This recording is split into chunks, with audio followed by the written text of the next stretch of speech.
few weeks, my youngest sister is going to leave our ancestral home in the Colorado Highlands, and she's moving across the country to a small, residential, nationally ranked school in the Pacific Northwest. I'm talking, of course, about Seattle University. But unfortunately, she wasn't able to attend today. She's busy preparing for her own graduation from high school, her own entry into what we in the religion department like to call the liminal state. But we've been doing some talking, her and I, about what exactly our graduations mean. We've panicked together, we've complained together, we're relieved, we're terrified, mostly relieved, and we're trying to, as best we can, pass along to each other what we know.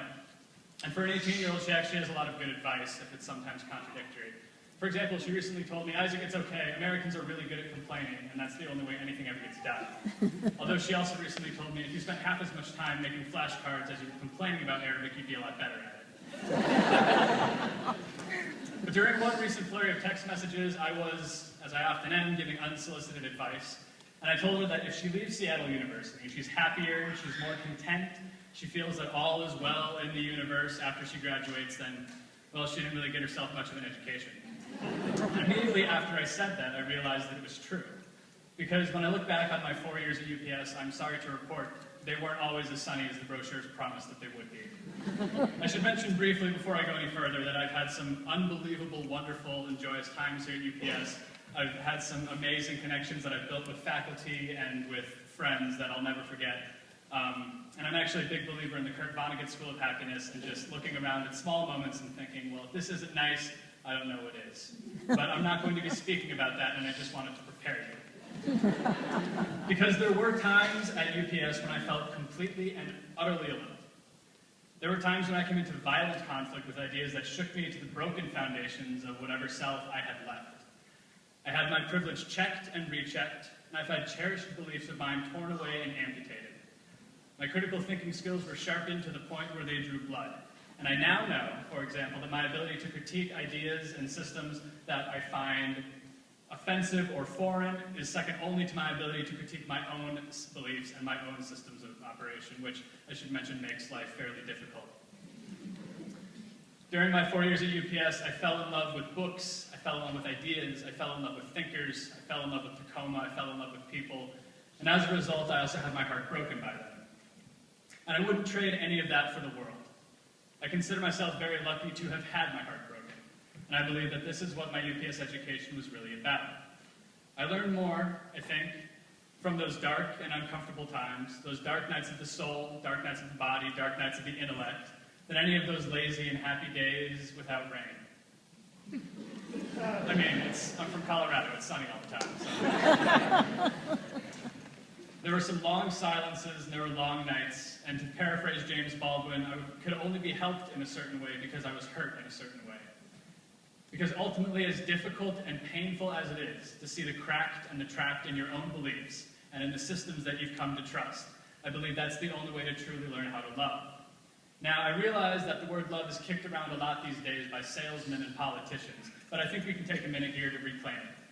If you've ever been in love, you know how traumatic it is.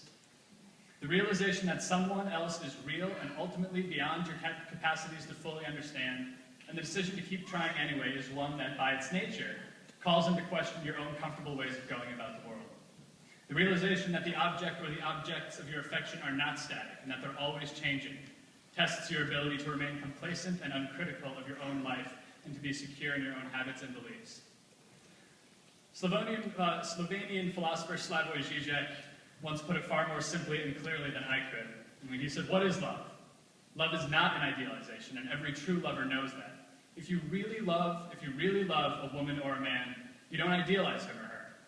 Love means that you accept a person with all their failures, stupidities, ugly points, and nonetheless that person is the absolute for you, everything that makes life worth living. But you see the perfection in the imperfection itself, and that is how we should learn to love the world."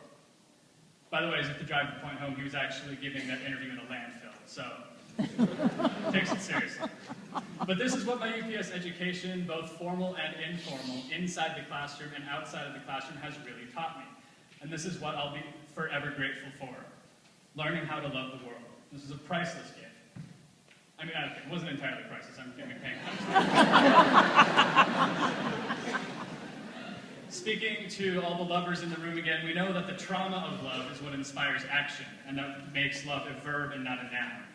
To love the world is to learn how to, with openness and with humility, with honesty and without idealization, and with the willingness to have your heart broken again and again and again, to engage with it. To be open to being consumed by the world instead of just being a consumer of it. Now, I'm still learning, and I'll probably always still be learning exactly how I'm going to engage it, and how to work with this stupid, broken world that I just love so dearly. I'm not exactly sure how I'm going to go about that. I've got some ideas, but I don't know exactly if they're going to pan out. But I do know that whatever sort of jobs I end up taking after I graduate, I won't be content to just sit there in the shadows with a broken heart and watch the world tear itself apart. Because the love and the ability to love that I've had through my 4 years at UPS has given me both the courage and the means not to get cold feet about the universe. Now, I realize that this got a bit long-winded. That's another skill that I've honed at UPS. And so, as always, there's somebody else out there who can put it more succinctly and more clearly than I can. What did I learn in 4 years at UPS? I learned, in the words of that great 20th century poet, Bob Dylan, that you can say, I've been loving you too long, and I know you ain't no good. Don't make a bit of difference to me. I don't see why it should. There's no use jiving. There's no use joking. Everything is broken. But, to quote another old grumpy Jewish singer-songwriter, Leonard Cohen, we should learn to ring the bells if they can still ring. Forget any perfect offering. There's a crack in everything. But that's how the light gets in. That's all I got.